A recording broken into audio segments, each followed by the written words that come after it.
we have, in fact, tried to work within existing structure to improve educational outcomes in Milwaukee, and I can go through a litany of things that have been put in place. We increased SAGE funding for the state of Wisconsin. It was in the governor's first budget back in 2003. That program is intended to reduce the ratio of teachers to students in the classroom to make smaller classrooms. We put millions of dollars into that program, and because of the way our formula works, Milwaukee receives a number of those dollars. We expanded early childhood education. Bruce was absolutely correct.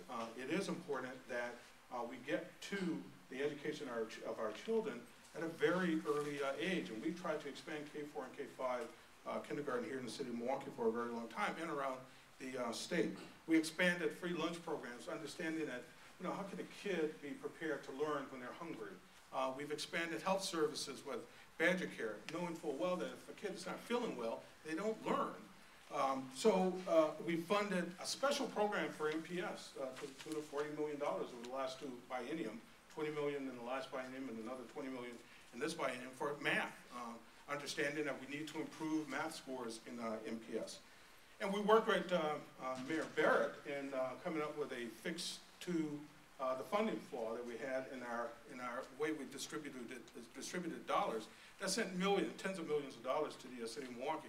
So this is not a problem that we just come to. This is a problem that we've been struggling with for a very long time.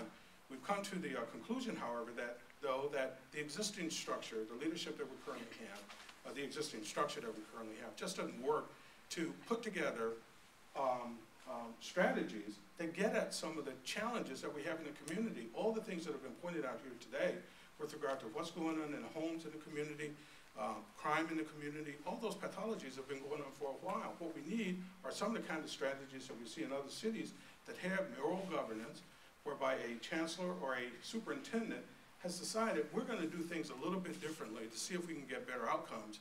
And as we can show later on, in some of those cities, like Boston and others, we have, in New York, we have seen improvement. This is good structure that we're proposing, and I think it'll yield good outcomes for our children.